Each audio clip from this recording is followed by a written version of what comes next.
Seja bem-vindo ao podcast Pão e Vinho. Aqui a sua vida será edificada. Para saber mais sobre a nossa família, acesse nossas redes sociais, @Pão e Vinho Ministério. Fique agora com a palavra e até a próxima. Bom, nós falamos, deixa eu me relembrar e te relembrar, do que nós já tratamos esse ano e o que nós estamos fazendo nesses dias. Em janeiro nós falamos de arrependimento, amém? Em fevereiro nós falamos de humilhação. Em março nós falamos de obediência. Em abril nós estamos falando de santidade. E entendemos que não é apenas clamar aos céus um derramamento. Nós entendemos que nós temos que dar uma resposta aos céus. Responder aquilo que o céu já está falando para nós. Nós entendemos que um avivamento vem quando o nosso coração se prepara, quando nós nos colocamos no lugar certo, quando há arrependimento, quando há humilhação, quando nós andamos no lugar de obediência. E nós temos algumas coisas que nós precisamos caminhar, alguns lugares nós precisamos caminhar, e um deles é santidade, amém? Santidade fala de tanta coisa, e o Senhor falou comigo nesses dias, eu ouvindo uma palavra, sendo ministrado, o Senhor falou poderosamente ao meu coração, a respeito de fogo, a respeito de avivamento, e eu ministrei isso no domingo passado, para os líderes aqui, e eu queria ministrar para a igreja, amém? Abra comigo aí em Levítico capítulo 9, versículo 23, não sei se você está familiarizado com esse texto, o quanto você leu o Velho Testamento, mas aqui em Levíticos fala das leis, né? O Senhor instrui o povo de Israel, e principalmente a tribo sacerdotal, a respeito das suas leis, como aquele povo deveria caminhar. Prestem muita atenção aqui. Então entenda que o povo de Israel não foi ministrado, olha só, o povo de Israel não foi ministrado com uma lei apenas para andar na lei. Deus estava preparando um povo para receber o Messias. Deus estava preparando um povo para receber o seu Salvador. Entenda que no Jardim do Éden houve um pecado, e o Senhor precisava transformar essa situação, e Ele tinha tudo no seu coração e na sua eternidade. E para isso Ele separou um povo, uma linhagem, para encontrar Jesus. Ele separou uma linhagem de pessoas, escolheu um povo e separou uma linhagem de pessoas para que elas andassem num lugar de santidade. E o lugar de santidade nada mais é do que a presença do Deus Altíssimo. Amém? Vocês estão aqui? O Senhor precisava levar o seu povo para um lugar, e esse lugar precisava ser a presença dEle. Então o Senhor encontra um povo que precisava de regras, porque estava corrompido. O Senhor leva esse povo machucado pelo Egito, leva esse povo surrado por escravidão, leva esse povo que já tinha passado por um tempo de tantas lutas, leva esse povo que veio de apenas uma família, que veio apenas de um homem e de uma mulher, Israel. E esse povo chamado povo de Deus precisava ser guiado, e esse povo foi guiado através de uma lei, até que a lei encontrasse a graça. Todo mundo está aqui? Eu e você vivemos numa dispensação hoje, em um tempo, o tempo da graça, mas para chegarmos nesse tempo, o Senhor Jesus teve que vir e fazer o que Ele fez. Até lá o povo foi direcionado para encontrar o seu Cristo, o seu prometido, o seu enviado. Amém? O Senhor estava aqui lançando as leis sobre o povo, orientando o povo sobre as leis, e Ele vai ali em Levítico e caminha até Levítico 7, em Levítico 8, Ele entra para a consagração dos sacerdotes, aqueles que ministrariam no altar do Senhor. Eles seriam habilitados da tribo de Levi, da família de Arão e seus filhos, estavam sendo habilitados para servir o Senhor no seu templo. Então ali estava o tabernáculo, e ali estava o Arão e seus filhos, e eles precisavam ministrar ao Senhor, e ministrando ao Senhor, eles precisavam ser ministrados por Deus antes. Então a Bíblia começa ali, em Levítico, capítulo 9. No capítulo 8, o Senhor consagra Arão e seus filhos. No capítulo 9, eles precisavam oferecer sacrifício por eles mesmos ao Senhor. Antes de ministrar às pessoas, eles precisavam oferecer para o Senhor sacrifício em nome deles mesmos.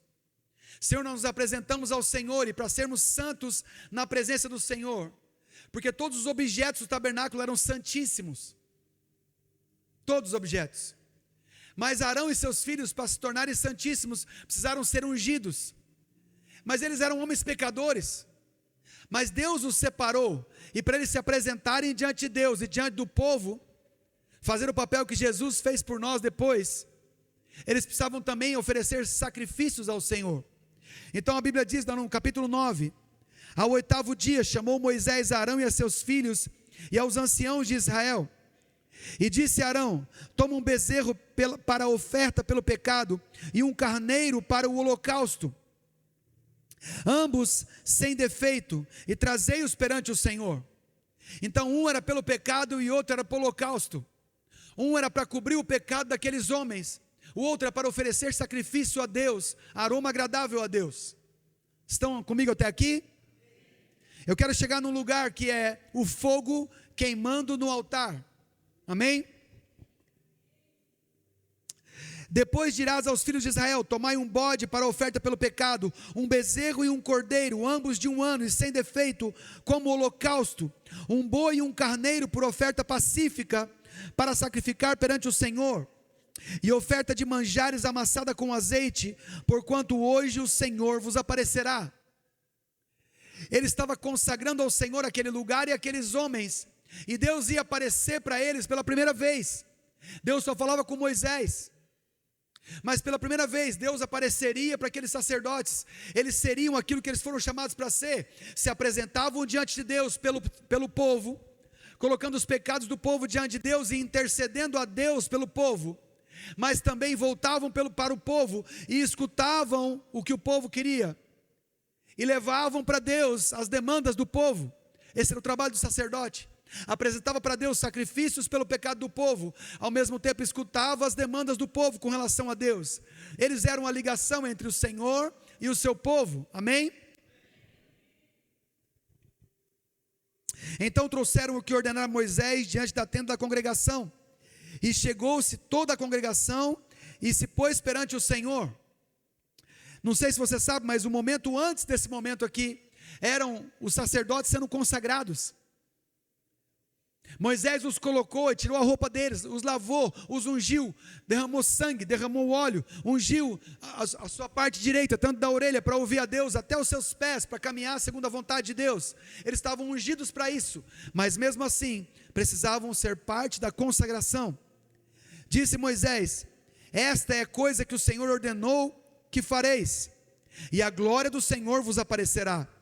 Depois disse Moisés a Arão: chega-te ao altar, faze a tua oferta pelo pecado e o teu holocausto, e faze expiação por ti e pelo povo. Depois faze a oferta do povo e a expiação por ele, como ordenou o Senhor. Chegou-se, pois, Arão ao altar e imolou um bezerro da oferta pelo pecado, que era por si mesmo. Entenda. Os filhos de Arão trouxeram-lhe o sangue, ele molhou o dedo no sangue e pôs sobre os chifres do altar, e o resto do sangue derramou na base do altar. Mas a gordura e os rins, e o redenho e o fígado da oferta pelo pecado, queimou sobre o altar, como o Senhor ordenara. Toda a parte interior daqueles bezerros, o rim, as partes internas, as peles internas, tudo que aquela coiseira que vem aqui dentro do ventre do animal, queimou no altar. Presta atenção. O fígado, os rins, o redenho do fígado, os rins, a gordura, tudo da oferta pelo pecado queimou sobre o altar, como o Senhor ordenara a Moisés. Porém a carne e o couro queimou fora do arraial. A Bíblia diz que aquelas partes internas, que não são as mais valiosas, são as escondidas. são as partes que não são agradáveis, foram queimadas como oferta pelo pecado. Mas a parte mais rica de um animal, que é o seu couro e a sua carne, o Senhor não aceitou no altar para ser queimado, mandou queimar fora do arraial. Não foi queimado ao Senhor. O que foi queimado ao Senhor? O interior do animal. Amém? Vai guardando isso. Vai guardando isso. Depois imolou o holocausto, e os filhos de Arão lhe entregaram o sangue, ele aspergiu sobre o altar em redor. Também lhe entregaram o holocausto nos seus pedaços, com a cabeça, e queimou sobre o altar. E levou as entranhas e as pernas, e queimou sobre o holocausto no altar. Depois fez chegar a oferta do povo, tomando o bode da oferta pelo pecado, que era pelo povo, e o imolou, e preparou a oferta, como fizera com o primeiro. Também fez chegar o holocausto, e ofereceu segundo o mesmo rito. Fez chegar a oferta de manjares, e dela tomou um punhado, e queimou entre o altar, além do holocausto da manhã. Depois imolou o boi e o carneiro em sacrifício pacífico, que era pelo povo, e os filhos de Arão entregaram-lhe o sangue, e aspergiu o altar e em redor. Irmãos, esse sangue era derramado naquele altar. O animal foi morto, e o sangue daquele animal foi derramado pelo altar, porque precisava haver uma morte. Precisava haver de sangue derramado naquele altar, para que o sacrifício fosse completo. O sangue daquele animal morto substituía o sangue de Arão e de seus filhos, substituía o sangue do povo, porque todos andavam em pecado, todos eram pecadores.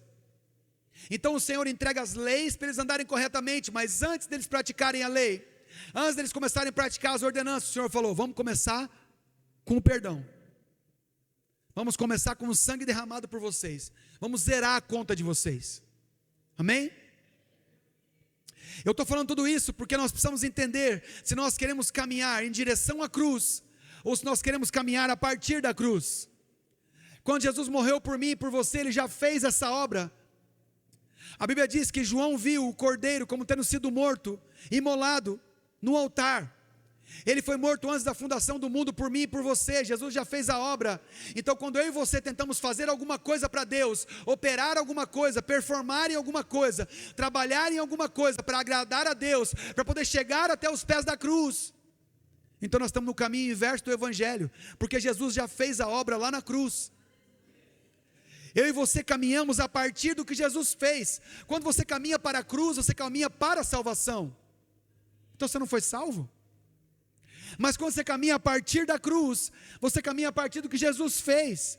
Tem que entender se você está, você põe uma linha, a cruz de Cristo está aqui, você põe uma linha, você tem que decidir se você anda para cada linha ou para cada linha. Ou você não conseguiu nada ainda, não entendeu nada ainda está andando em direção à cruz, dizendo: eu tenho que fazer uma obra vicária, eu tenho que caminhar aqui nessa terra, fazendo bem para as pessoas, porque senão eu não vou chegar na cruz, Jesus não vai me salvar. Não, ele não salvou, te salvou porque você é bom. Muito pelo contrário. Jesus chama os seus discípulos de amigos no final de tudo. E a palavra explica. A gente não consegue entregar nossa vida nem por um amigo, quanto mais por um inimigo. E Jesus, o que Ele fez por nós foi antes da fundação do mundo, Ele já se rendeu. A cruz foi o ato físico que Ele precisava fazer. Porque se Ele não faz isso fisicamente, Ele não cumpre a justiça de Deus. Aquele que pecar vai morrer. Mas Jesus não peca e chega na morte. Quando Ele chega na morte, sem pecados, a morte e o inferno não podem segurar. Ele pega o cativo e o cativeiro e leva para o céu. Antes disso Ele passa, dá recado aos seus discípulos, fala coisas para eles, dá orientação para eles. Maria tenta segurá-lo ali, Ele fala: não me detenha. Eu preciso subir, eu preciso ir para o Pai. O Espírito vai vir sobre vocês. Vocês vão saber exatamente o que fazer, porque a unção de Deus nos ensina todas as coisas. E a partir de agora, meus discípulos, é depois do que eu fiz, é que vocês vão viver. 1, 2, 3, 4, 5, 6. Diga um amém aí. Graças a Deus, Jesus fez isso por mim. É a partir do que Jesus fez que você vive. Você não vive em direção ao que Ele fez, você vive depois do que Ele fez. A hora que a sua vida encontrou a Cristo, amém, eu encontrei Jesus, eu criei na obra da cruz, eu criei que Ele me salvou, eu estou salvo, e agora o que é que eu faço? É o que perguntava para João Batista quando ele estava batizando, tá, A gente decide o batismo com arrependimento. E agora, profeta, o que a gente faz? Você tem 2 túnicas? Reparte com o outro. Você é soldado? Para de reclamar do seu salário. Você que roubava, não rouba mais. Você que mentia, não mente mais. O que mais que João Batista falou? Evangelistas, o que mais João Batista falou naquele batismo? Ei, João Batista só falou de coisas práticas da vida, não falou de uma pedra fundamental, não falou de um ponto fixo na sua vida. Olha, você já ouviu essa palavra? Agora vai ter um momento na sua vida que você vai poder fazer isso ou aquilo outro. Não, ele falou, ouviu a palavra? Ouvi. Creu na palavra? Creu. Passou por lá de cada cruz? Passei. Agora viva. E como você vai viver? O que você tem? Reparte com os outros. Ame as pessoas como você se ama. Cuida de quem está à tua volta. Pratique a justiça de Deus. Pare de reclamar das coisas que Deus te deu. Pare de falar mal dos outros que Deus criou. É a vida. Por quê? Porque Ele não quer mais que você pense em salvação. Ele quer que você pense em reino. Meu Deus, por que eu estou indo para esse lado, Jesus? Fizeram toda a consagração, e lá no finalzinho do capítulo 9, no 22, depois Arão levantou as mãos para o povo e o abençoou. Desceu havendo feito a oferta pelo pecado, o holocausto e a oferta pacífica.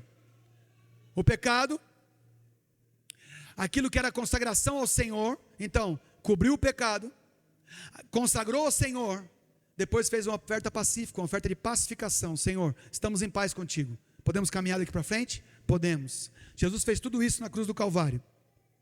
Então entraram Moisés e Arão na tenda da congregação, aonde o Senhor se manifestava, e saindo abençoaram o povo.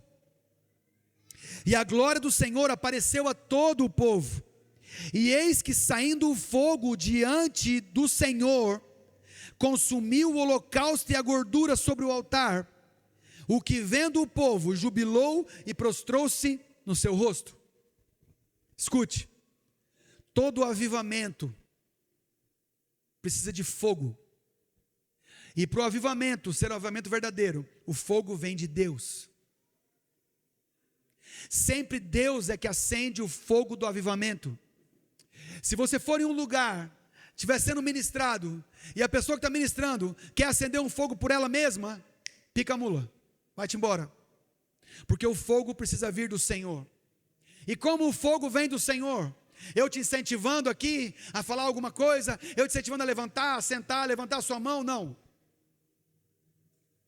O fogo vem, acende, e ele precisa ser mantido.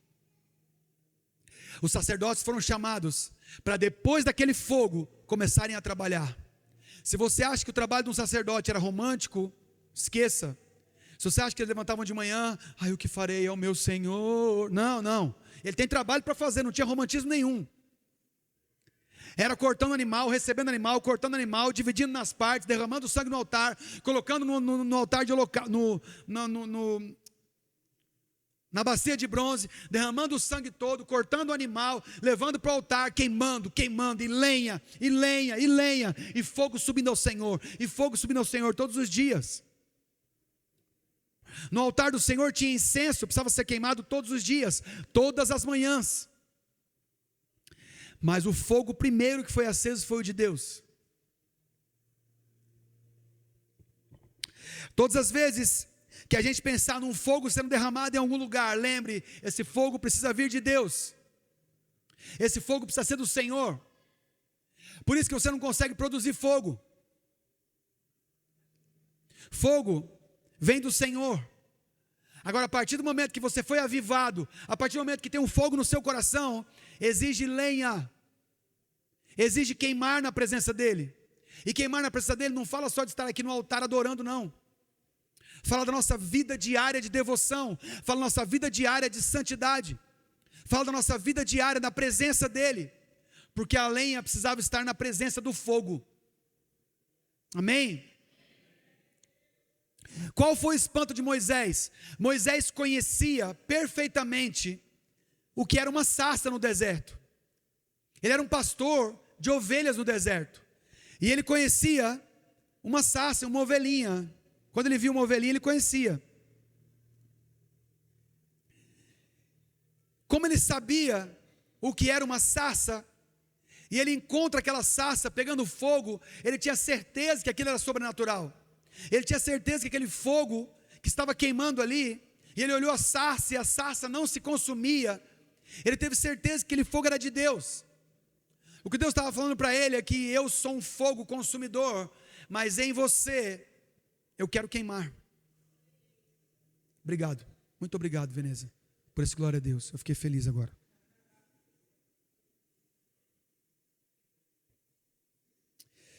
Deus iniciou um derramamento do seu fogo no meio do povo ali, em Levítico capítulo 9. Ele começou ali um fogo, colocou um fogo no altar. A partir daquele momento existia um fogo naquele altar. E brasas precisavam ser alimentadas. E madeira precisava ser colocada. O fogo precisava arder continuamente. E esse era um trabalho dos sacerdotes. Porque a Bíblia diz que nós somos feitos nação santa, sacerdócio real, povo de propriedade exclusiva de Deus. Eu e você fomos chamados para colocar lenha na fogueira. Eu e você fomos chamados para queimar. Amém? Só que nós não temos outra coisa para queimar a não ser nós mesmos. E olha que interessante. Para manter o fogo aceso, precisa queimar diariamente. Então acontece uma coisa muito interessante.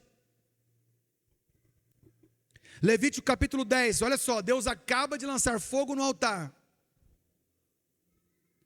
Levítico capítulo 10, Nadab e Abiú, filhos de Arão, tomaram cada um o seu incensário e puseram neles fogo. Acompanha comigo, Levítico capítulo 10. Nadab e Abiú, filhos de Arão, tomaram cada um o seu incensário e puseram neles fogo, e sobre este incenso, e trouxeram fogo estranho perante a face do Senhor, que não lhes ordenara. Então saiu fogo de diante do Senhor e os consumiu, e morreram perante o Senhor. E falou isso a Moisés a Arão: isto é o que o Senhor disse: mostrarei a minha santidade naqueles que se cheguem a mim, e serei glorificado diante do povo. Porém Arão se calou. Estudando essa palavra estranho no original, é zarã, significa estranho no hebraico, significa vindo de fora. Talvez eles tinham tirado o fogo ou as brasas de fora do santuário e não do altar. Talvez eles acenderam o incenso com o fogo que era deles, que eles tinham gerado, que eles tinham acendido. Eles acenderam aqueles incensos com fogo que não era o fogo de Deus. Eles buscaram um outro fogo, um fogo de si mesmo, um fogo natural, a força do seu braço, não do altar. Esse fogo chamado estranho era como se estivesse dizendo: qualquer fogo serve para colocar diante de Deus. E hoje nós estamos falando de santidade. E se você vai lá para Êxodo 30, no versículo 7, fala que esse fogo no incenso era colocado todas as manhãs. Se você vai para Êxodo 30, do 36 a 38, fala que esse altar de incenso, esses incensários, esse fogo era santíssimo. E a Bíblia diz que Nadab e Abiú pegaram cada um o seu incensário. Pastor, mas era o incensário do altar. Aí ele pegou, cara, não está escrito aqui, está dizendo que cada um pegou o seu incensário e foram apresentar fogo diante de Deus. E quando eles chegaram lá, o Senhor apresentou o fogo dele diante deles, e o fogo do Senhor os consumiu.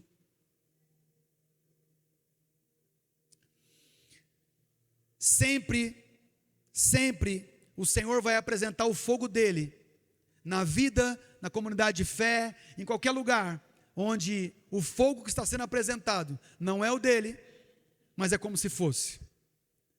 O Senhor vai vir, vai apresentar o fogo dele, para que o fogo dele se manifeste. É difícil falar glória a Deus agora, Felipe. Sabe por quê? Porque o cristão, ele carrega uma carteirinha de crente, ele carrega a Bíblia embaixo do braço, ele tem aquela vestimenta de crente, ele chega no ambiente de trabalho dele, em vez de dar bom dia, ele dá a paz do Senhor. Ele quer ser... Hoje não está mais na moda isso, né, meus irmãos? Mas que fogo que está sendo queimado na nossa vida. Nós estamos mesmo buscando a presença dEle para que nós possamos chegar em um lugar e o lugar se movimentar e se modificar porque o fogo de Deus se manifesta?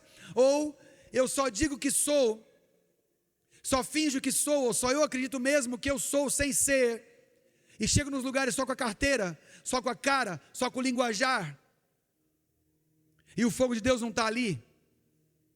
Isso é para mim e para você, para a gente poder pensar. Sabe por quê? Porque a palavra diz que nós temos que ensinar as crianças o caminho que elas devem andar. Nós precisamos ensinar as crianças que existe um fogo, uma presença, que nós queimamos, elas precisam queimar, porque o fogo precisa arder continuamente no altar. E se ficar só na nossa geração, vai ter uma hora que o fogo, as brasas vão se esfriar, e o fogo não permanece. Nós esperamos um evento de avivamento, nós esperamos um evento específico de avivamento, mas nós precisamos gerar um ambiente de avivamento, e gerar um ambiente de avivamento é estar diante do fogo. Quando estamos diante de Deus, somos confrontados por Ele. Quando estamos diante de Deus, somos duramente confrontados por Ele, porque o fogo de Deus vem e queima em nós aquilo que não é real, aquilo que não é verdadeiro, aquilo que não é puro, aquilo que não é honesto, aquilo que não é de boa fama, aquilo que nós julgamos, quando nós condenamos. O fogo de Deus vem e queima tudo e apresenta a gente cru, do jeito que a gente é. Nós precisamos caminhar nisso, porque senão não veremos o fogo queimar, nós não vamos ver avivamento, se nós não entendermos que o fogo é dele, e o fogo sempre começa nele, e o nosso trabalho é queimar na presença dele. E como eu queimo na minha casa, com tantos confrontos, com tantas verdades, é fácil eu queimar aqui na igreja, difícil eu queimar lá em casa, com a minha esposa, com meus filhos, com os meus pais, com meu esposo, com a minha esposa, com meus parentes. Difícil é eu queimar lá. Difícil é eu ser um sacrifício vivo com as pessoas que mais me amam e muitas vezes eu não respeito. Difícil é eu gerar um avivamento pessoal com fogo natural. Eu preciso me render na presença dEle, eu preciso buscar a Ele e me render na presença dEle, e experimentar o fogo que vem do Senhor, o fogo que é levantado no altar, e queima toda a gordura, queima todo o interior, queima tudo aquilo que é sujo, que é podre, que é nojento, que é feio, porque a casca, o couro, a carne, Deus não olha o exterior, Deus olha o interior. Se eu não me engano, está em 2 Samuel. Está em 1 Samuel, quando Deus fala que é Davi o rei, né?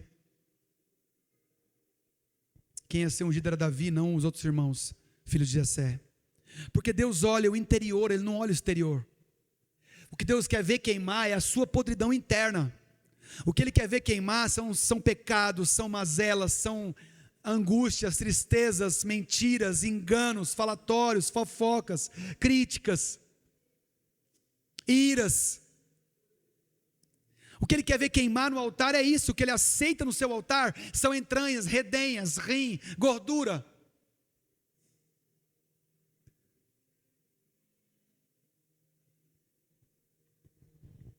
Porque para o fogo queimar, irmãos, precisa de lenha.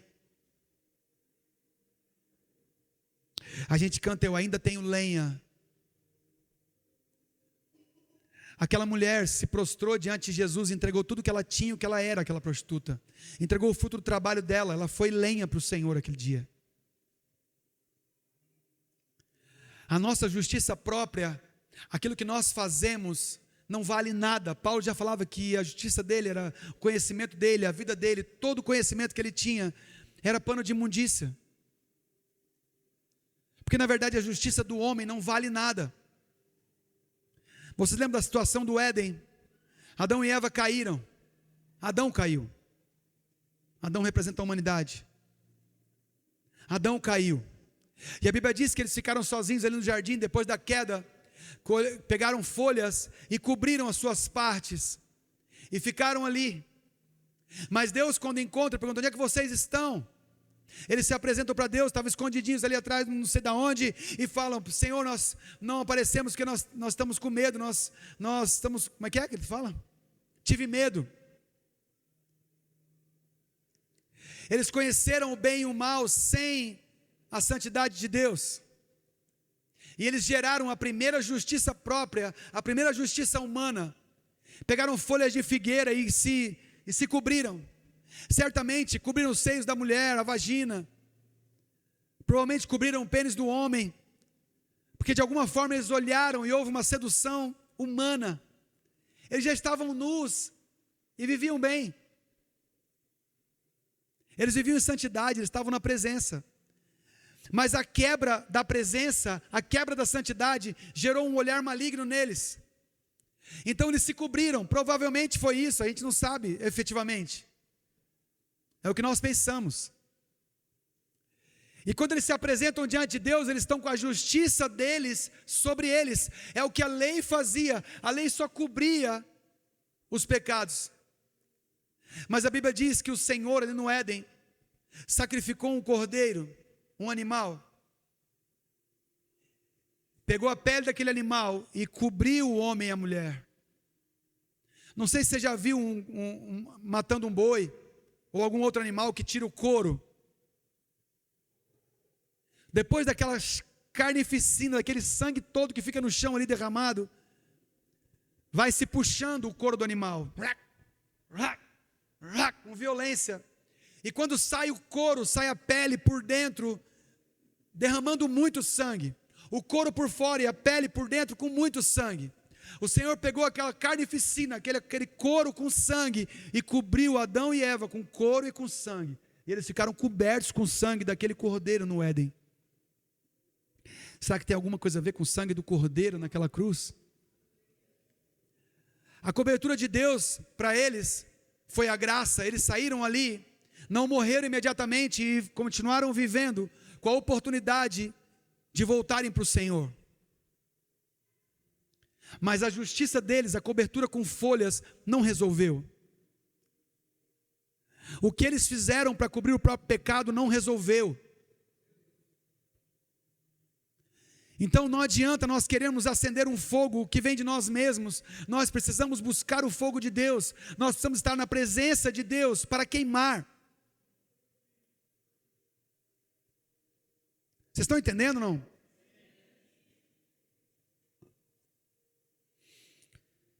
Ah, Jesus. Aleluias. Nós caminhamos e não sabemos como vai ser perpetuado até a vinda de Jesus, como vamos permanecer até a vinda de Jesus, com o fogo queimando em nós, o que fazer pelos nossos filhos. Eu não estou dizendo que é uma regra infalível, porque cada um decide o que quer viver na vida. Tem muitos homens e mulheres de Deus que têm filhos e são homens e mulheres santos diante de Deus, e seus filhos têm escolhas diferentes. Já leu Ezequiel capítulo 18? O filho comeu uva verde, o pai não pode, o pai comeu uva verde, o filho não vai, como é que é a palavra? Embotar, não vai embotar os dentes dos pais, vai embotar os filhos, vai embotar o dente de quem comeu. O que Deus estava falando? O pecado de cada um vai ser respondido diante de Deus. Então, você pode ser um homem ou uma mulher santo diante de Deus, seus filhos tomarem posições diferentes. Mas eu quero te dizer, independente do resultado, qual é o trabalho de um pai e uma mãe para a próxima geração? Ensinar seus filhos a queimar diante de Deus. Ensinar os seus filhos que existe a presença de Deus, que Deus pode estar com eles no colégio, na faculdade, pode estar com eles na rua, pode estar com eles quando eles estão com os amigos. Ensinar os filhos que existe um fogo que queima no altar, e nós precisamos nos expor a esse fogo, para as coisas caírem por terra e nós entendermos quem nós somos e quem Deus é. Vocês estão aqui? O Senhor iniciou o fogo ali, em Levítico capítulo 9. Abra comigo em Atos capítulo 2. Eu estou quase terminando, irmãos. Entenda que loucura o que o Senhor quer operar na minha vida e na tua vida.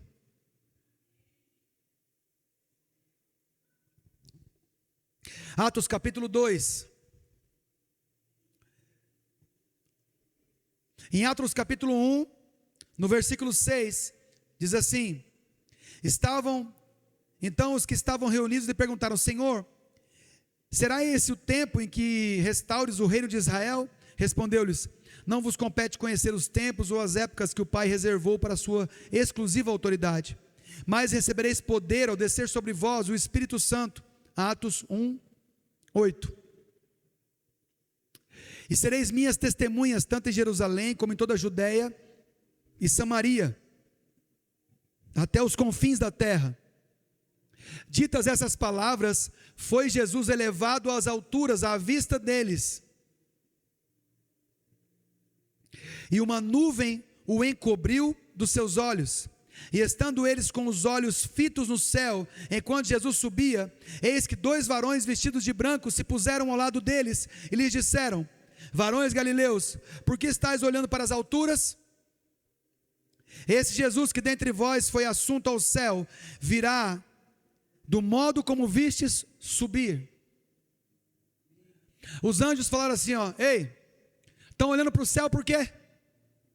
Jesus tinha acabado de falar com eles, irmãos, ressuscitado, estava conversando com eles, explicando a obra do Espírito Santo, tinha acabado de falar com eles, ele começou a subir aos céus, veio uma nuvem, envolveu e Jesus sobe, eles estavam assim,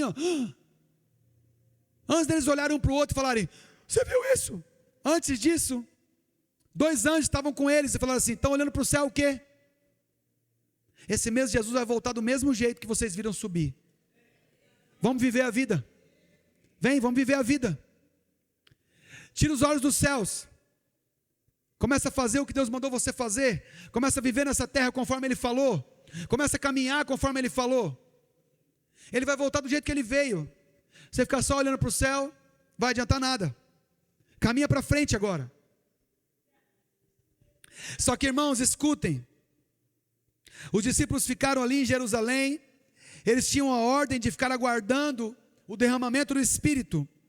E no capítulo 2, no versículo 1 de Atos, fala assim: ao cumprir-se o dia de Pentecostes, estavam todos reunidos no mesmo lugar.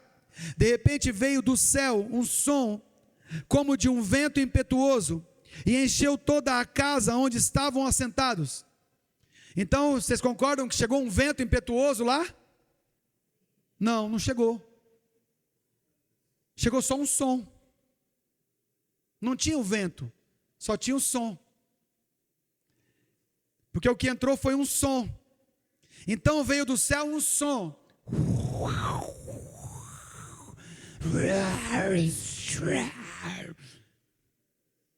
Esse é o que eu consegui chegar mais perto de um vento impetuoso. Eu acredito que a minha incapacidade de projetar vocês nesse lugar é muito grande, mas façam uma força. Nós estamos nesse lugar e começa um barulho, daquele barulho quando você está na sua casa, e começa aquele vento terrível que as janelas começam a bater, o vento começa a entrar na janela.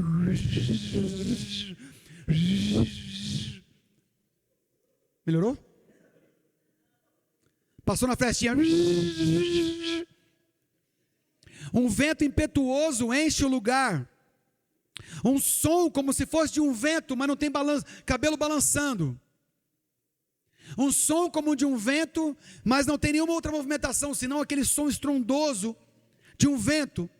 E esse som encheu a casa, não o vento encheu a casa. Eles ficaram envolvidos com aquele som poderoso, e apareceram distribuídas entre eles. Eu sempre pensei que eram línguas repartidas como que de fogo. Então eram umas línguas cortadas no meio, tipo língua de serpente. Era isso? Não. É que existem umas traduções que é línguas repartidas entre eles como que de fogo. Ou seja, sobre eles foi repartido línguas de fogo foi dividido sobre cada um deles, línguas de fogo. O que é uma língua de fogo, irmãos? É uma língua? Não, é aquele finalzinho do fogo, de uma chama, que fica fazendo assim, ó. Estava em cima dele, estava em cima de cada um. E por que foi a expressão língua? Porque a partir daquele momento eles ficaram cheios do Espírito, e a língua deles foi ungida pelo Senhor, foi derramado o Espírito sobre eles. Eles ficaram cheios do Espírito e começaram a falar em línguas. E a partir daquele momento, aqueles discípulos apóstolos, passaram a falar em línguas, foram cheios do poder, o dom de línguas se manifestou no meio deles. Pedro faz o seu discurso, milhares de almas vêm para Jesus, eles começam uma obra através de um fogo que veio em primeiro lugar e foi derramado sobre eles, porque para avivamento o fogo tem que ser de Deus. Então eu e você ficarmos forçando, vem Espírito, Espírito vem, somente cheios de pecado, cheios de crítica, cheios de maledicência. Acontece igual em Coríntios, Paulo teve que descer o porrete daquele povo, porque estavam cheios do poder de Deus, mas não tinham caráter. Porque Jesus serviu pão e vinho naquela mesa. Tinha palavra, mas tinha unção. Tinha alimento, mas tinha alegria. Tinha o poder de Deus que representado pelo vinho, mas tinha a sustentação da palavra representada pelo pão. Viver o corpo de Cristo é você estar sustentado pela palavra, mas demonstração de poder o tempo todo. Porque, irmãos, as pessoas não criam em Jesus. Jesus falava para aquelas pessoas que estavam ali: ei, se vocês não acreditam em mim, que o Pai que me enviou, acredita pelo menos porque eu faço as mesmas obras do Pai. Que obras eram essas que Jesus fazia? Caridade? Que ele estava falando? Não, ele estava falando sobre o poder de Deus se manifestando através da vida dele. Obras de cura, de libertação, milagres. Então você vai numa igreja, e tem igrejas que é só poder de Deus, só poder de Deus, só poder de Deus. Tem igreja que você vai que é só palavra, só palavra, só palavra. Está descompensado. Nós temos que queimar na presença dEle, para sairmos de lá equilibrados nele. Eu tenho sido ministrado, né, nessa escola lá da Bethel, eu tenho sido muito ministrado a respeito disso, que nós precisamos manifestar Jesus onde a gente for. E manifestar Jesus fala da palavra viva caminhar conosco, mas o poder de Deus se manifestar assim que necessário. Essa é a vida do crente que resolve ser lenha na fogueira de Deus.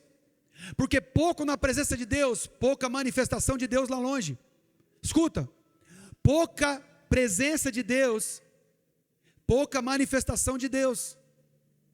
Então você conhece pessoas que ficam pouco na presença de Deus, mas tem manifestações no altar, manifestações no monte, oram, querem isso e querem aquilo.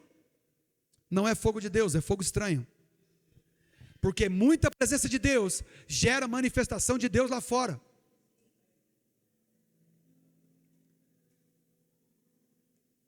Você precisa estar apto, liberado, liberada, pronto, pronta, para se Deus quiser agir, o poder dele se manifeste dentro de você. Semana passada, numa reunião, nessa escola, tem uma reunião na semana, que é ao vivo, com 60 e poucas pessoas no Zoom, e a gente, é como se fosse uma reunião dessa aqui. Aí são feitas as ativações proféticas, tem uma palavra, como se fosse um culto. A gente sai de lá e vai para uma sala pequena, que é como se fosse uma célula, uma reunião, um pequeno grupo. Nessa reunião grande, o pastor, que hoje é meu pastor lá na escola, ele falou assim: levanta a mão aí quem for que nem eu, que de vez em quando tem medo de orar pelas pessoas, tem medo de falar uma palavra errada, tem medo de não ser uma palavra de revelação verdadeira. Quem tem medo aqui de falar, de orar por alguém na rua? Levanta a mão aí. E um monte de gente levantou a mão. Eu falei: não vou levantar minha mão não, eu nunca tive medo de orar por ninguém. Nada a ver. Esse momento é de 1 hora e pouco nesse grupão, depois é mais 1 hora quase, 40 minutos quase no outro grupo pequeno, e dá umas 4 horas da tarde, acabou, e eu fui no supermercado.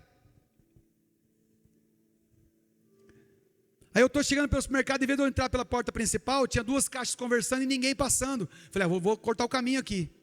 Cortei o caminho pelo meio de 2 caixas conversando, e uma delas estava falando assim: ai menina, eu estou com uma dor de cabeça desde cedo, que eu não me aguento, está doendo muito minha cabeça. E eu passei na hora que ela falou isso.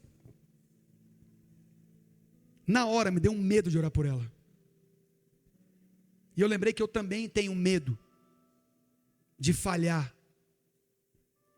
E eu indo para a geladeira buscar um negócio lá, o Espírito Santo falou assim: você não tem medo de orar não? Vai lá orar por ela. Aí eu peguei já um negócio assim, ó. Saí de lá assim, fechei. Pastor, você, meu irmão, você está no meio do supermercado, alguém fala está com dor de cabeça. Você nunca fez isso? Fiz várias vezes. Por isso, na hora de levantar a mão, eu falei, não, já orei por tanta pessoa na rua. Aí eu volto, pelo mesmo caixa, falei, oi, tudo bem? Tudo bem? Você crê que Jesus pode te curar dessa dor de cabeça? Eu ouvi vocês falando que eu passei. Ela falou assim, creio. Eu falei, então me dá a mão aqui. Ela me deu a mão, a outra ficou assim, Jesus abençoa, abençoa, a outra caixa do lado. Irmãos, primeiro eu paguei, porque eu precisava orar e sair correndo. Eu orei por ela, ela fez, obrigado, eu fui embora. Morrendo de medo dela falar, não passou. Ou seja, não adiantou nada. Não, eu orei e Deus abençoe que ela tenha sido curada. Mas eu peguei e saí. Alguém já passou por isso aqui ou eu estou sozinho? Misericórdia, vocês não oram ou vocês têm coragem? Deus te chamou para isso. Isso é medo do homem. Em vez de ter temor de Deus, é medo do homem. Se eu fizer, como é que vai ficar minha cara se não der certo? E se eu orar e Deus não curar? Irmão, o seu trabalho, você está andando na presença de Deus? O seu trabalho é só manifestar a presença que você vai buscar. É só manifestar o fogo que você se apresenta. Aí sábado, o Levi queria cortar cabelo. Eu falei, Levi, tenta lá no Ramon, ver se tem algum espaço. E ele gosta de cortar com o Lucas, não está aqui hoje, mas é irmão do Ramon. Aí, achou um espaço lá com o Lucas. E nem ele sabia que o Lucas estava liberado. Eu falei, vamos lá, Levi, vamos lá, eu subo lá, vou com você. A hora que a gente estava chegando, o Lucas mandou uma mensagem para o Levi: Levi, não venha, eu estou ruim, cara, eu estou muito ruim, minha coluna está travada. Acho que vou ter que ir para o hospital, fazer alguma coisa, não posso atender mais ninguém, estou atendendo o último cliente aqui, estou indo embora. Eu falei, Levi, nós estamos aqui já, vamos entrar. Aí entramos, chegamos lá, eu fiz uma brincadeira com ele. Sabe quando o cara está com tudo travado, que ele faz assim, ó? Não, brinca não, cara, estou muito ruim aqui. E estava só com a mãozinha assim, ó. E tipo assim, ele fazia assim, fazia, ai. Sabe aquela travada na lombar que você não consegue? Quem já teve isso aqui? Pelo menos travada na lombar vocês já tiveram, né? Orar vocês não oram, mas pelo menos. Gente, o caba estava travado. Aí eu fui lá, tinha um cara cortando cabelo com ele lá, quer dizer, fazendo a barba. Ele estava rapando a careca do cara lá. Aí eu, tira o boné. Por que eu apontei para ele? É o careca mais lindo que eu conheço. Desculpa os outros carecas do recinto, mas o careca mais lindo que eu conheço. Irmãos, irmãs, eu falei para ele assim, cara, você já tomou remédio? Ele falou assim, já tomei tudo que é tipo de remédio, pastor. Não está passando essa dor. Eu falei, então quando você acabar esse atendimento aqui, nós vamos orar por você. Jesus vai fazer. Ele falou, amém. Aí eu e o Levi saímos, fomos lá no Ramon, trocamos uma ideia com ele na outra loja. E o Levi me lembrou, pai, vamos voltar, vamos orar pelo Lucas. Gente, nós voltamos. Ele tinha acabado de atender o cara. Ele estava encostado na parede assim, ó. Sentado, encostado na parede. Sabe quando a sua coluna precisa ficar travada? Ele estava assim, ó. Diga aí, Favão, como é que tá? Tudo bom, pastor? Tudo bem? Nem estava falando direito. Eu falei, mano, vamos orar. Conversamos um pouquinho. Eu falei, mano, vamos orar por você. Ele falou, vamos. Aonde está doendo? Porque eu coloquei a mão. Ele falou, bem aí onde você colocou a mão. Aí eu e o Levi fizemos uma oração. O Levi orou junto comigo. E nós oramos por ele. Acabamos de orar, quando nós estávamos orando por ele, irmãos, ele não estava chorando, ele estava gemendo de dor. Foi ficando vermelho, lágrimas escorrendo no olho, suando frio. E a gente orando ali, travando o dente. Quando ele estiver aqui, vocês perguntam para ele. Nós acabamos uma oração, ele não estava fazendo assim, ó. Não, ele não estava fazendo nem assim, ó. Acabamos uma oração, ele fez assim, ó. Nossa, melhorei muito. Eu falei, você está zerado? Ele falou, não. Vem, Levi, vamos orar mais. Eu já estava mais, já tinha orado ali no supermercado. Falei, vamos orar mais. Oramos mais um pouco. Irmãos, irmãs, quando nós acabamos a oração, ele fez assim, meu Deus, meu Deus. O Levi faz isso também, não sei quantos aqui fazem, de estralar a coluna. Fez assim, ó. Meu Deus, estou curado. Cara, estou curado. Eu, Levi, ficou assim. Mandei no grupo da intercessão. Sabe o que foi isso? Eu sou poderoso quando eu oro. É isso? Não é não, irmãos. Sabe o que acontece? A gente fica vários tempos na presença do fogo de Deus. Quando a gente sai para ministrar, que a gente sai para a rua para fazer qualquer coisa, Deus está esperando que a gente seja canal dele, que o fogo dele se manifeste onde a gente estiver. E aí o avivamento chega na vida daquela pessoa. Nossa, mas vocês estão empolgados demais. O avivamento... Não, sério. O avivamento chega na vida de uma pessoa. Amém, glória a Deus. Vocês estão terríveis hoje, gente. Você foi chamado para trazer avivamento pessoal. Você foi chamado para o fogo que você queimou na presença de Deus chegar até outras pessoas. Você foi chamado para isso, para manifestar o fogo que você está na presença. Você foi chamado para se apresentar diante de Deus, ser queimado por esse fogo, ser lenha no fogo de Deus, queimar diante dele. Você foi chamado para isso. Mandaram arrumar meu cabelo. Dessa vez não foi a Renata. Gente, presta atenção. Você imagina a igreja tendo consciência do lugar que ela ocupa no reino celestial. Ei, você querendo ou não, você vive numa outra dimensão.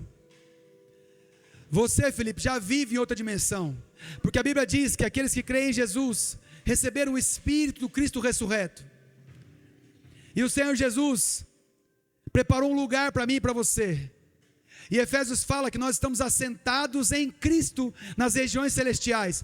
Já tem um Flávio assentado em Cristo nas regiões celestiais. O céu tem expectativa daquilo que nós vamos fazer aqui na terra. O céu tem expectativa da sua vida aqui na terra.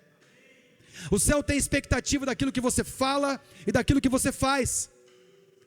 Busque a presença de Deus, busque o fogo de Deus, deixe Ele avivar você, e vá nos lugares, e seja responsável por apenas uma coisa: eu estive na presença de Deus,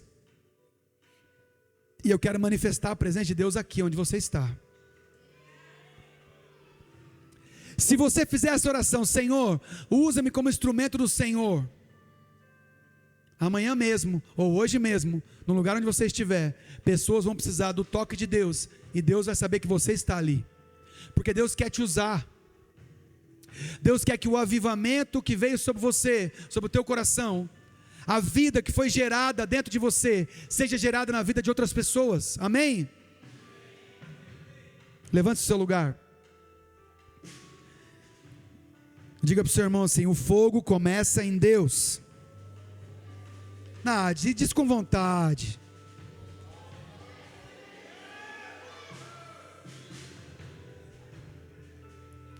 Se o fogo começa nele, eu não sou gerador desse fogo.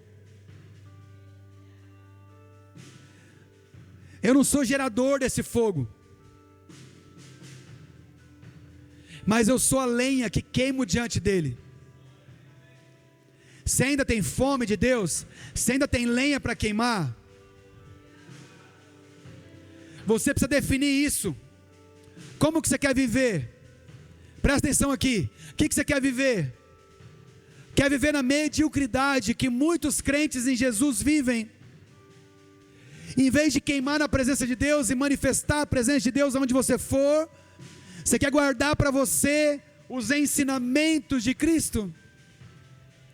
De que adianta os ensinamentos de Cristo sem o poder de Deus se manifestando? Se o próprio Jesus veio à terra como palavra de Deus e demonstrou o poder de Deus atraindo pessoas, o que você tem de mais especial que Jesus?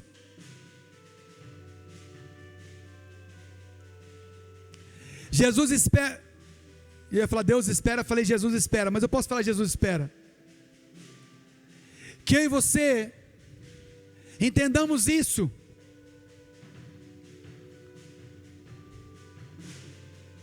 Será que isso é tão teórico assim? Será que o Evangelho é teórico, irmãos? O que você acha? O Evangelho é uma teoria para ser vivida teoricamente? Ou ele é vivo para que eu e você vivamos a prática do Evangelho? Quem que você tem que orar? Por quem que você tem que orar? Para quem que você tem que falar de Jesus? Para quem está perto de você. Eu trabalho com os caras ruins lá no meu trabalho. Lá no meu trabalho os caras são muito ruins. Eu faço o que, pastor? Quando um estiver com dor em algum lugar, ora por ele que ele vai ser curado. Jesus se manifesta lá.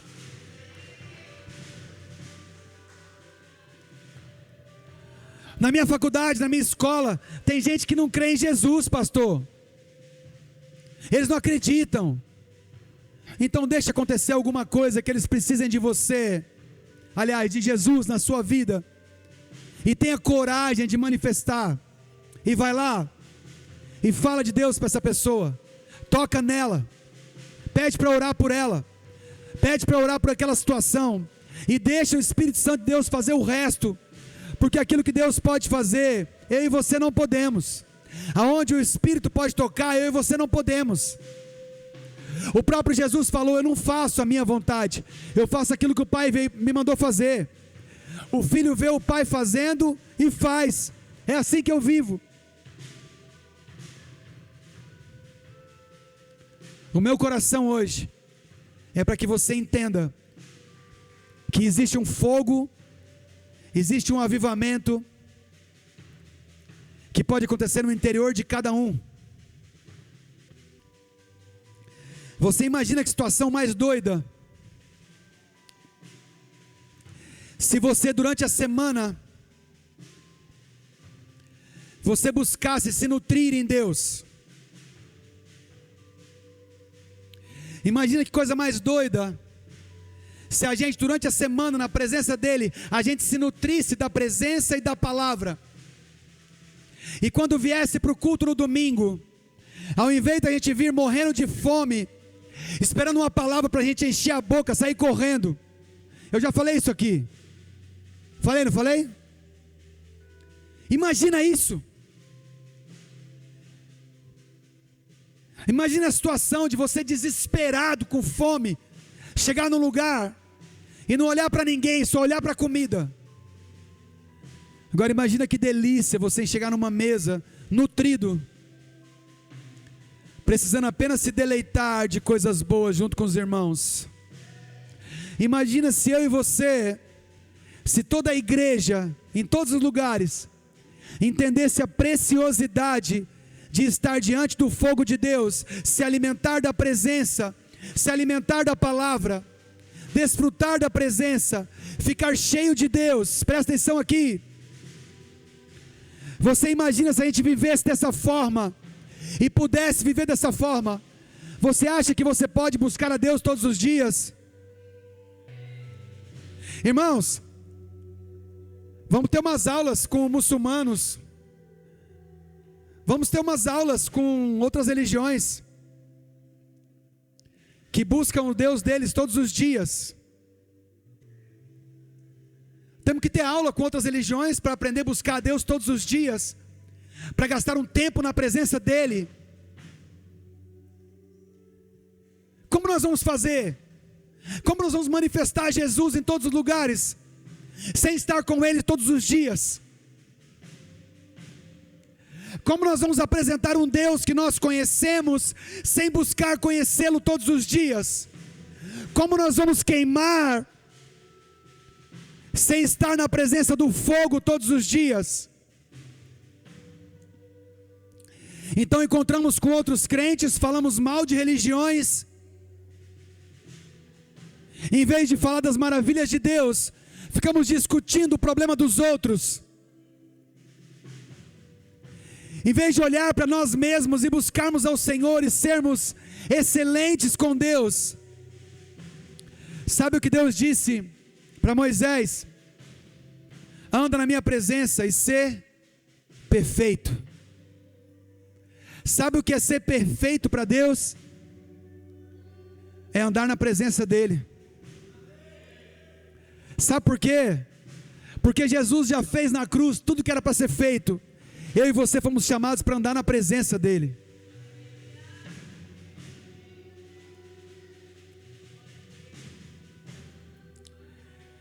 Eu queria que você fechasse seus olhos agora.